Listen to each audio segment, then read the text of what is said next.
제13장. 그때 마침 두어 사람이 와서 빌라도가 어떤 갈릴리 사람들의 피를 그들의 제물에 섞은 일로 예수께 아뢰니, 너희는 이 갈릴리 사람들이 이같이 해받음으로 다른 모든 갈릴리 사람보다 죄가 더 있는 줄 아느냐? 너희에게 이르노니 아니라. 너희도 만일 회개하지 아니하면 다 이와 같이 망하리라.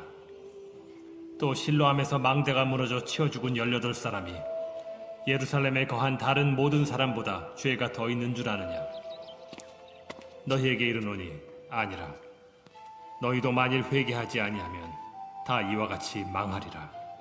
이에 비유로 말씀하시되, 한 사람이 포도원에 무화과나무를 심은 것이 있더니 와서 그 열매를 구하였으나 얻지 못한지라. 포도원지기에게 이르되 내가 3년을 와서 이 무화과나무에서 열매를 구하되 얻지 못하니 찍어버리라. 어찌 땅만 버리게 하겠느냐? 대답하여 이르되 주인이여, 금년에도 그대로 두소서. 내가 두루 파고 거름을 줄이니 이후에 만일 열매가 열면 좋거니와 그렇지 않으면 찍어버리소서 하였다. 예수께서 안식일에 한 회당에서 가르치실 때에 18해 동안이나 귀신 들려 앓으며 구부라져 조금도 펴지 못하는 한 여자가 있더라. 예수께서 보시고 불러 이르시되, 여자여, 네가 내 병에서 놓였다 하시고 안수하시니 여자가 곧 펴고 하나님께 영광을 돌리는지라. 회당장이 예수께서 안식일에 병 고치시는 것을 분내어 무리에게 이르되, 일할 날이 엿새가 있으니 그동안에 와서 고침을 받을 것이요 안식일에는 하지 말 것이니라. 외식하는 자들아, 너희가 각각 안식일에 자기의 소나 나귀를 외양간에서 풀어내어 이끌고 가서 물을 먹이지 아니하느냐? 그러면 18해 동안 사탄에게 매임받은 이 아브라함의 딸을 안식일에 이 매임에서 푸는 것이 합당하지 아니하냐? 예수께서 이 말씀을 하시네. 모든 반대하는 자들은 부끄러워하고 온 무리는 그가 하시는 모든 영광스러운 일을 기뻐하니라. 하나님의 나라가 무엇과 같을까? 내가 무엇으로 비교할까? 마치 사람이 자기 채소밭에 갖다 심은 겨자씨 하나 같으니 자라 나무가 되어 공중의 새들이 그 가지에 깃들였느니라. 내가 하나님의 나라를 무엇으로 비교할까? 마치 여자가 가루 서말 속에 갖다 넣어 전부 부풀게 한 누룩과 같으니라. 예수께서 각성 각 마을로 다니사 가르치시며 예루살렘으로 여행하시더니 어떤 사람이 여짜오되, 주여, 구원을 받는 자가 적으니까? 좁은 문으로 들어가기를 힘쓰라. 내가 너희에게 이르노니 들어가기를 구하여도 못하는 자가 많으리라. 집주인이 일어나 문을 한 번 닫은 후에 너희가 밖에 서서 문을 두드리며 주여 열어주소서 하면 그가 대답하여 이르되 나는 너희가 어디에서 온 자인지 알지 못하노라 하리니, 그때 너희가 말하되 우리는 주 앞에서 먹고 마셨으며 주는 또한 우리를 길거리에서 가르치셨나이다 하나, 그가 너희에게 말하여 이르되 나는 너희가 어디에서 왔는지 알지 못하노라. 행악하는 모든 자들아 나를 떠나가라 하리라. 너희가 아브라함과 이삭과 야곱과 모든 선지자는 하나님 나라에 있고 오직 너희는 밖에 쫓겨난 것을 볼 때 거기서 슬피 울며 이를 갈리라. 사람들이 동서남북으로부터 와서 하나님의 나라 잔치에 참여하리니 보라, 나중된 자로서 먼저 될 자도 있고 먼저 된 자로서 나중될 자도 있느니라. 곧 그때에 어떤 바리새인들이 나와서 이르되, 나가서 여기를 떠나소서. 헤롯이 당신을 죽이고자 하나이다. 너희는 가서 저 여우에게 이르되 오늘과 내일은 내가 귀신을 쫓아내며 병을 고치다가 제3일에는 완전하여지리라 하라. 그러나 오늘과 내일과 모레는 내가 갈 길을 가야 하리니 선지자가 예루살렘 밖에서는 죽는 법이 없느니라. 예루살렘아, 예루살렘아, 선지자들을 죽이고 내게 파송된 자들을 돌로 치는 자여, 암탉이 제 새끼를 날개 아래 모음같이 내가 너희의 자녀를 모으려 한 일이 몇 번이냐? 그러나 너희가 원하지 아니하였도다. 보라, 너희 집이 황폐하여 버림받으리라.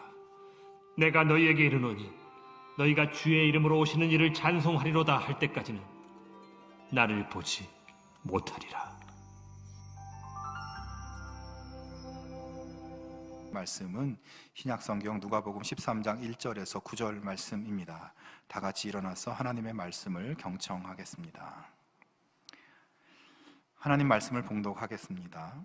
그때 마침 두어 사람이 와서 빌라도가 어떤 갈릴리 사람들의 피를 그들의 제물에 섞은 일로 예수께 아뢰니 대답하여 이르시되 너희는 이 갈릴리 사람들이 이같이 해 받음으로 다른 모든 갈릴리 사람보다 죄가 더 있는 줄 아느냐?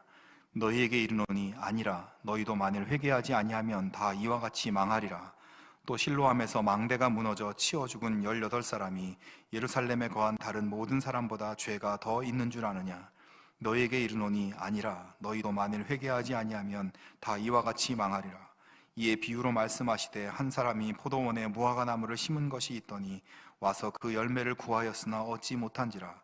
포도원 지기에게 이르되 내가 3년을 와서 이 무화과나무에서 열매를 구하되 얻지 못하니 찍어버리라. 어찌 땅만 버리게 하겠느냐? 대답하여 이르되 주인이여 금년에도 그대로 두소서. 내가 두루 파고 거름을 줄이니 이후에 만일 열매가 열면 좋거니와 그렇지 않으면 찍어버리소서 하였다 하시니라. 아멘. 이것은 하나님의 말씀입니다. 아멘. 여러분 한 주간 잘 지내셨습니까? 지난 주간에도 코로나19로 또 여전히 또 힘든 시간들을 보냈고 또 지난주에는 황사와 미세먼지까지 또 심해서 굉장히 힘든 한 주였던 것 같습니다.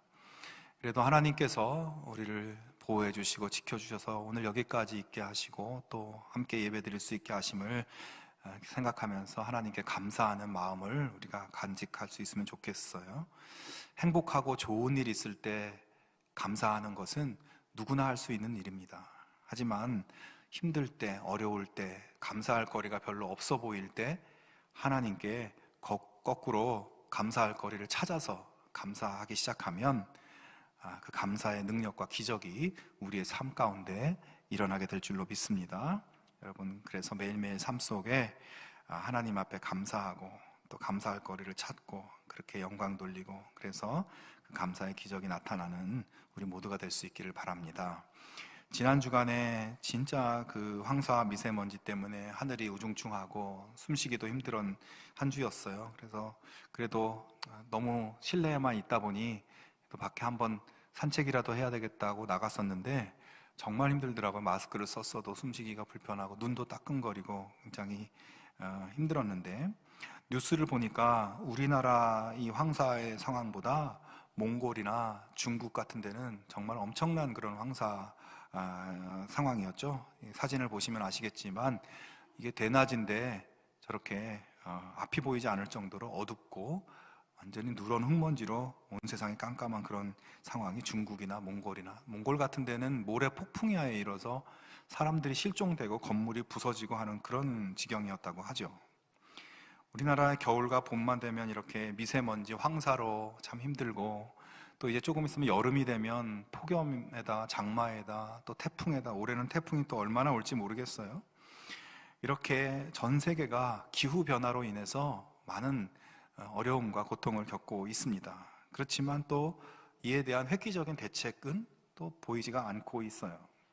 지금 우리가 겪고 있는 이 코로나 상황도 사실은 이 무분별한 환경 파괴와 이런 것들 때문에 일어난 일이라고 사람들이 이야기하고 있습니다. 가만히 보면 정말 우리 지구가, 우리 모든 인류가 다 함께 이 망하는 방향으로 한 걸음씩 한 걸음씩 나아가고 있는 것이 아닌가 생각이 들어요. 다 함께 멸망으로 가는 방향을 가고 있어요. 근데 이 방향을 전환하지 않으면 이 길에서 돌아서지 않으면 안 되는데 이 마땅히 어떤 이 대책이 보이지 않는 것이죠.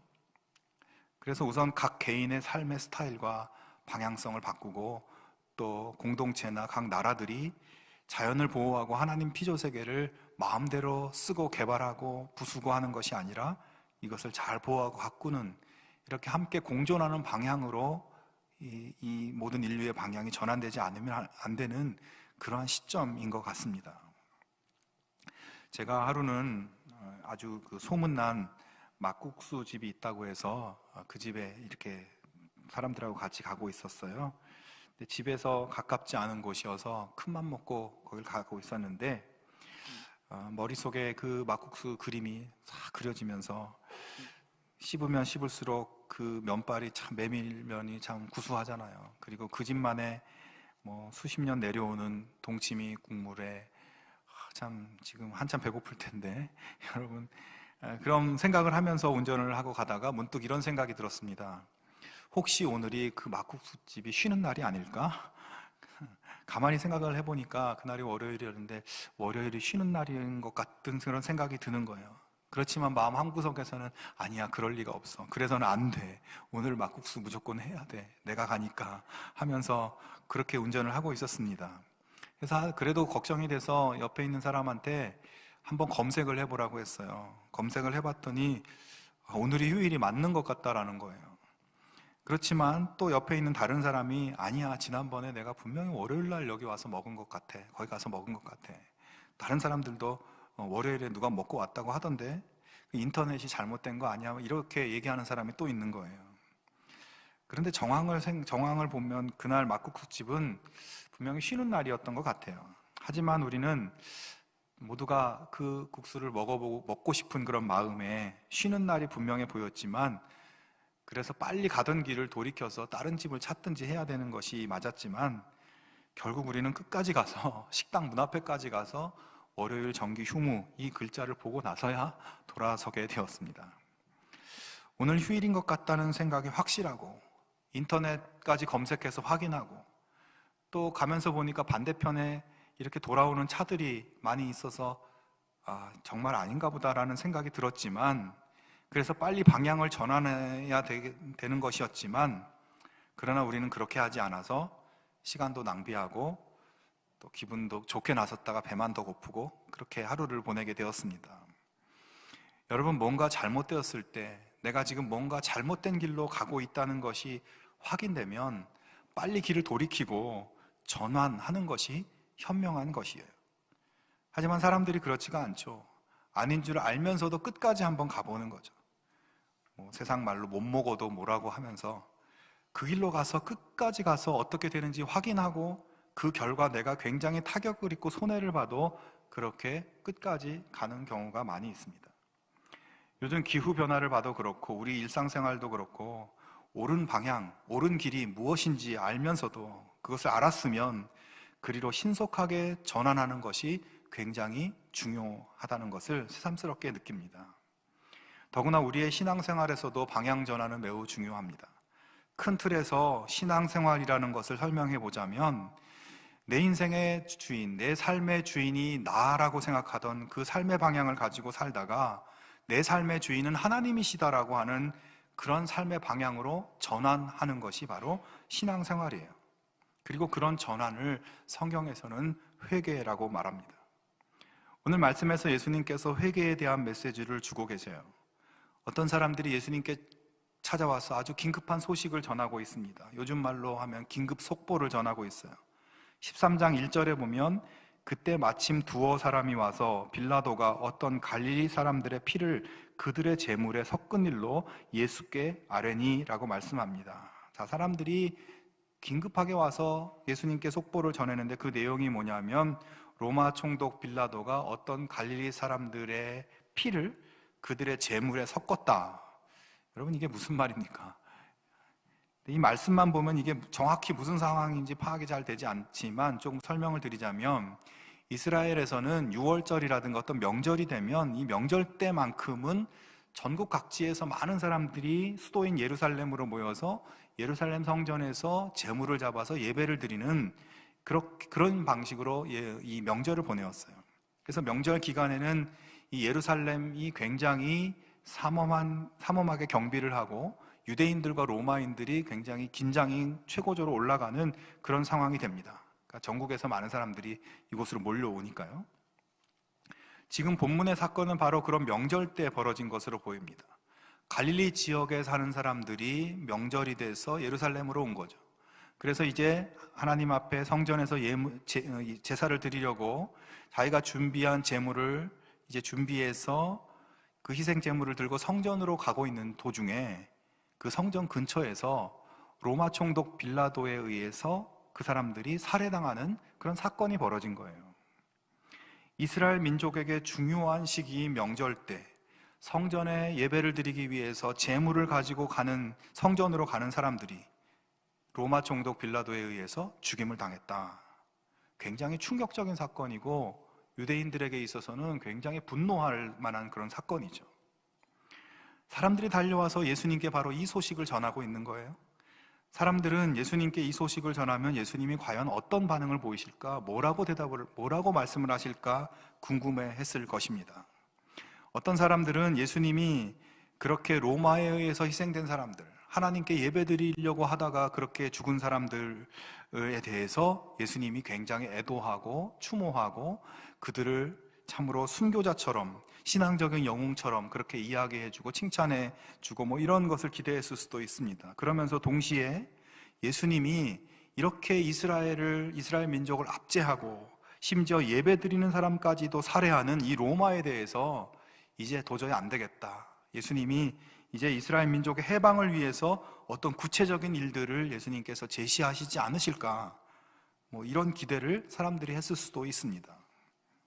하지만 예수님의 대답은 사람들의 예상과는 다른 말씀이에요. 2절과 3절에 보면 너희는 이 갈릴리 사람들이 이같이 해받음으로 다른 모든 갈릴리 사람보다 죄가 더 있는 줄 아느냐?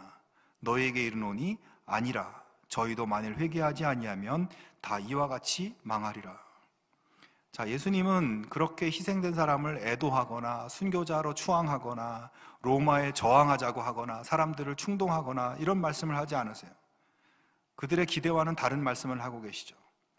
근데 이 말씀, 예수님의 이 말씀을 좀 우리가 이해하고 깨닫기 위해서는 한 가지만 더 생각해 볼 것이 있는데, 당시에 이스라엘 사람들의 머릿속에, 생각 속에 대부분 이런 생각들이 있었어요. 사람이 살면서 병이 들거나 심각한 아주 병이 들어서 죽게 되거나 어떤 급작스러운 사고를 당하거나 큰 고통을 당하거나 고난을 겪거나 힘든 일을 겪으면 왜 이런 일들을 겪게 되는 것일까? 그런 일을 겪게 된 이유를 설명하고자 했는데, 바로 그 이유가 그 사람이 옛날에 죄를 많이 지었기 때문에, 지금 죄를 많이 지었기 때문에 그러는 거라고 생각하는 거예요. 그래서 벌을 받는 거라고 생각하는 겁니다. 그 사람의 죄가 아니면 아버지나 할아버지나 그 조상 때 누가 죄를 많이 지어서 이 사람이 지금 이런 고난을 겪게 되는 거라고 대부분 그렇게 생각했어요. 그래서 지금 현재 이 사건도 이렇게 갑자기 로마 총독과 로마 군대에 의해서 희생당한 사람들이 왜 이런 일을 겪는가? 그들이 죄가 많아서 그런 것이 아닐까? 또는 그들의 조상 때 죄가 남아있어서 그런 것이다. 이런 생각을 하는 사람들이 대부분 그렇게 생각했다는 것이죠. 이에 대해서 예수님이 말씀하십니다. 지금 이렇게 죽은 사람들이 다른 사람보다 죄가 많아서 그렇게 된 것이 아니다. 그런 비극은 누구에게나 갑자기 그렇게 올 수 있는 것이다. 너희도 언제 그런 비극을 겪을지 모른다. 이렇게 말씀하고 있어요. 그러면서 예수님은 또 한 가지 사건을 또 들어서 설명을 하시는데요. 4절에 보면 예루살렘에 실로암이라는 큰 연못이 있었습니다. 이 실로암 연못은 이 예루살렘 시민들의 식수를 저장해 놓는 그런 식수 저장소 같은 곳이었어요. 무더운 광야 지대였기 때문에 실로암 연못은 굉장히 중요한 국가기관 시설인 것이죠. 그런 실로암 연못이었기 때문에 이것을 잘 지키고 보호하기 위해서 망대를 세워서 보호하고 지키고 있었는데, 이 망대가 부실 공사를 했는지 어쨌는지 모르겠지만 이게 갑자기 무너진 거예요. 그래서 그 옆에 있던 사람들 18명이 목숨을 잃게 되는 안타까운 사건이 벌어진 것이죠. 예수님이 이 사건을 말씀하시면서 이 사건도 마찬가지로 사람들 간에는 그렇게 갑자기 사고로 죽은 사람들이 죄가 많아서 다른 사람들보다 죄인이어서 죽은 것이라고 생각하고 있었지만, 예수님은 그게 아니다라고 말씀하고 있어요. 4절과 5절에 보면 또 실로암 망대가 무너져 치어 죽은 18사람이 예루살렘에 거한 다른 모든 사람보다 죄가 더 있는 줄 아느냐? 너희에게 이르노니 아니라 너희도 만일 회개하지 아니하면 다 이와 같이 망하리라. 자, 실로암 망대 붕괴의 사고로 죽은 사람들, 또 성전에 예배드리러 가다 죽은 사람들, 다른 사람보다 죄가 더 많아서 죽은 것이 아니다. 그런 비극은 누구에게나 일어날 수 있다. 언제 그런 일을 겪을지 모른다. 예수님 말씀하세요. 사람들은 왜 죽음이 찾아오는가? 왜 갑자기 이런 이유도 없이 비극적인 결말을 당하게 되는가? 이걸 궁금하게 생각했지만, 그래서 나름대로 그들은 사람들이 죄가 많아서 그런 것이라, 조상 때 죄가 있어서 그런 것이다, 이렇게 설명하려고 했지만 예수님은 그게 아니라고 설명했어요. 그리고 예수님은 그런데 그 이유에 대해서 어떤 설명을 주지는 않으세요. 주님은 단지 왜 죽음이 찾아오는지, 언제 죽을 것인지, 그런 것은 중요한 문제가 아니다. 누구에게나 비극적인 죽음이 갑자기 찾아올 수 있고, 또 더 심각한 거, 하나님 앞에서 심판받고 영원한 죽음에 떨어지게 되는 이러한 상황이 어느 날 갑자기 올 수 있다라고 말씀하세요. 주님은 그러므로 지금 이런 사건들을 보면서 관심을 가지고 초점을 맞춰야 되는 것은 이게 왜 일어났을까가 아니라, 이 사건들에서 붙잡아야 될 핵심은 그런 인생의 종말을 언제 어디서 겪을지 모르니까 각 사람은 반드시 속히 회개해야 한다고 말씀하고 있습니다. 여러분, 여기서 예수님이 회개하라는 말씀의 의미는 돌아서라는 것이죠. 회개라는 것은 방향 전환을 말하는 겁니다. 하나님을, 예수님을 믿지 않는 방향에서 예수님을 믿는 방향으로 돌아서라는 것이에요. 세상을 향해서 가던 방향에서 하나님을 향해서 방향을 전환하라는 것입니다. 삶의 방향을 전환하는 것, 그것이 회개입니다. 그러니까 지금 예수님은 사람들에게 인생의 종말이 오기 전에, 심판받고 둘째 사망에 들어가기 전에 예수님이 그리스도이시다, 예수님이 구원자이시다, 예수님이 나의 주님이시다, 이 복음을 믿는 생명의 길로 빨리 돌아올 것을 말씀하고 계신 거예요. 여러분, 주님은 오늘 우리들에게도 말씀하십니다. 너가 세상을 향해서 가고 있던 방향, 내 인생은 내 맘대로 내가 주인 되어서 살던 그 방향, 세상의 물질적인 풍요와 세속적인 만족과 성공을 위해서 죽어라고 달려가던 그 방향을 돌이켜서 하나님을 향해서 하나님이 내 인생의 주인이심을 인정하고 주인이신 하나님의 뜻을 구하고 주인의 명령과 뜻에 순종하는 그런 삶으로 전환할 것을 말씀하고 계십니다.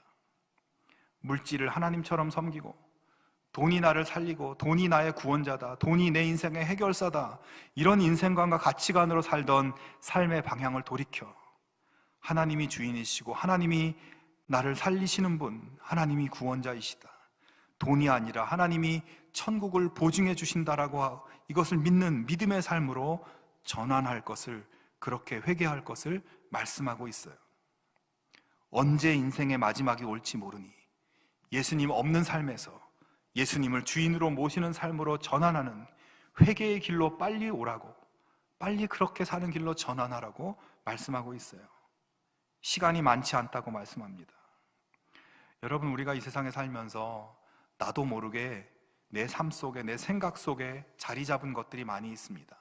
내가 어려서부터 형성된 나만의 가치관과 삶의 방식들이 있고, 또 나이가 들면서 세상 지식도 배우고 세상을 경험하면서 그걸 가지고 내가 만드는 나만의 삶의 목표와 방법과 내가 생각하는 어떤 삶의 관점과 가치들이 있습니다.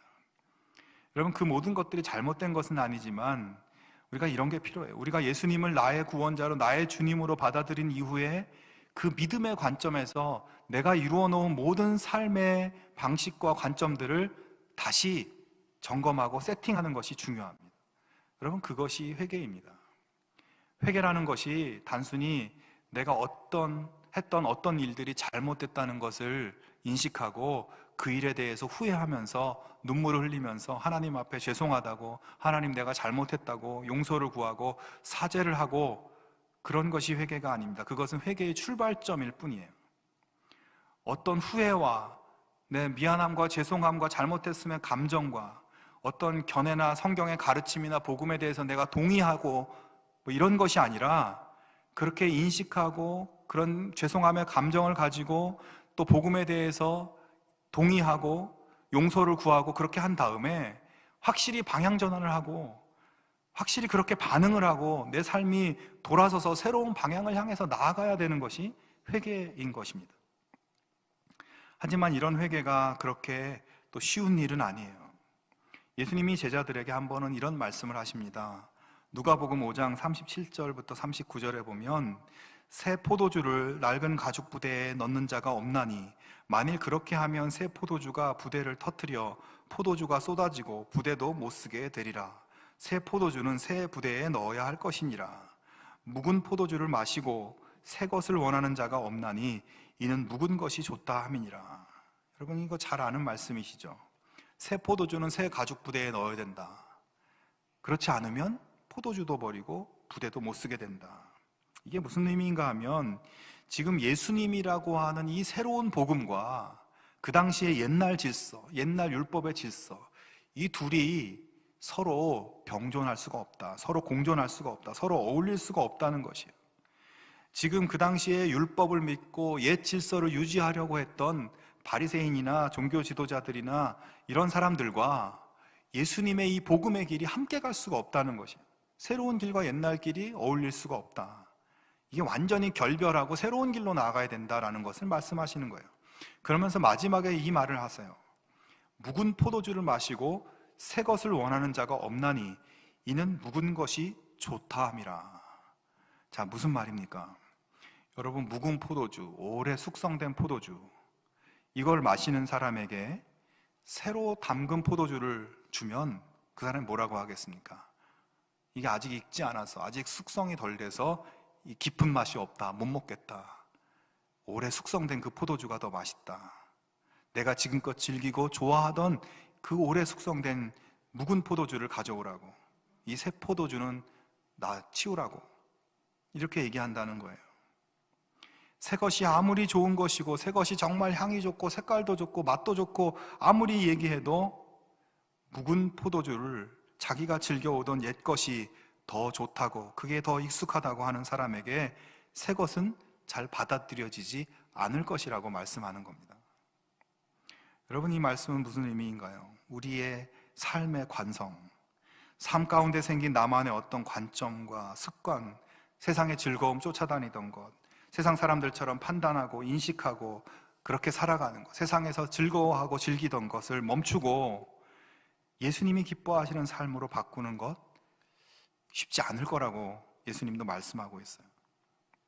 그러나 여러분, 그렇다고 우리가 그렇게 방향을 바꾸어 사는 것을 포기해야 되겠습니까? 그냥 대충 양다리를 걸치면서 그렇게 사는 거 어려우니까 그냥 양다리를 걸치면서 대충 살아야 될까요? 오늘 말씀에서 주님은 누구나 마지막을 겪을 것이다. 그 마지막은 언제 올지 모른다. 그러니 회개하고 돌이키라. 여러분, 예수 믿는다고 하면서도 세상 사람들처럼 대충 그렇게 세상 사람들처럼 살다가 갑자기 인생의 종말을 맞으면 우리 마음이 어떤 마음이 들 것 같습니까? 사랑하는 여러분, 우리 자신의 삶을 돌아보고 반추해 봅시다. 내 인생에서 잘못 가고 있던 길에서 진짜 나를 살리는 생명의 길, 하나님 나라를 향한 길로 내가 정확히 돌아서서 그 길을 가고 있는지 돌아볼 수 있기를 바랍니다. 길이 확실히 잘못된 것을 알고 꼭 유턴을 해야 하는 것을 알면서도 여전히 계속 가던 길로 직진하고 있는지, 그냥 예수님이 맞죠, 예수님 믿어야죠, 교회 다녀야죠, 기도도 하고 말씀도 읽고 경건한 삶을 살아야죠, 그렇게 내가 인식했어요. 난 그동안 잘못 살아왔다는 것을 인식하고 눈물 흘리고 뉘우치고 그랬어요. 근데 거기까지 하는 거, 거기서 중단되는 것이 그런 거 말고 진짜 그렇게 그 방향으로 걸음을 내딛고 그렇게 살아가고 있는지 돌아보고 또 결단해 볼 수 있기를 바랍니다. 여러분, 하나님은 지금 우리가 그런 결단으로 그렇게 나아가기를 기다리고 계세요. 오늘 6절에서 9절이 그런 말씀입니다. 어떤 사람이 무화과 나무를 심었어요. 근데 이 무화과 나무가 열매를 맺지 않는 거예요. 1년을 기다렸어요. 열매가 없어요. 아유, 올해는 열매를 못 맺나 보다. 그 다음 해에 와봤어요. 또 열매가 없어요. 그리고 또 그 다음 해 3년째 그 나무를 찾아왔지만 나무엔 열매가 없는 거예요. 무화과 나무 주인이 일꾼에게 말합니다. 안 되겠다, 저 나무는 그냥 베어버려야 되겠다. 내가 3년이나 기다렸는데 열매가 없네. 그랬더니 일꾼이 대답합니다. 주인이여, 한 해만 참아주십시오. 1년만 더 기회를 주세요. 제가 다시 나무를 가꾸고 거름도 주고 잡초도 제거하고 또 흙도 보강해보고 한번 그렇게 해보겠습니다. 1년만 더 기회를 주세요. 그런데도 열매가 없으면 그때 베어버립시다. 여러분, 이 비유가 무슨 의미입니까? 하나님은 우리가 인생길을 하나님 자녀로 예수님의 제자의 길로 전환하고 그에 합당한 회개의 열매를 맺기를 기다리신다는 것이에요. 1년, 2년, 3년 계속 우리를 기다리고 있다는 겁니다. 거름도 주고 가지도 치고 잡초도 뽑고 흙도 보강해주고 그렇게 하면서 우리를 기다리고 있다는 거예요. 그런데 우리가 회개에 합당한 열매 맺기를 하나님 그렇게 기다리지만 그 기다림이 어떤 한계 시점이 분명히 있다는 것이죠. 그날은 갑자기 온다는 것입니다. 성도 여러분, 다음 주일부터 고난주간이 시작되고 우리는 사순절을 지금 보내고 있습니다. 우리의 삶을 이전의 삶과 변함없이 똑같이 길을 바꾸지 않고 그렇게 살아가는 것을 그만두고 새로운 길로 나아갈 수 있기를 바랍니다. 주님의 제자로 변화된 삶을 이제 걸어갈 수 있기를 바랍니다. 그래서 놀라우신 하나님 자녀의 축복을 누리고 천국의 축복을 누리며 그렇게 복되게 살아가는 우리 모두가 될 수 있기를 주님의 이름으로 축원합니다. 함께 기도하겠습니다. 하나님 아버지, 우리에게 영원한 생명의 길, 참 평안과 행복의 길을 허락해 주셨습니다.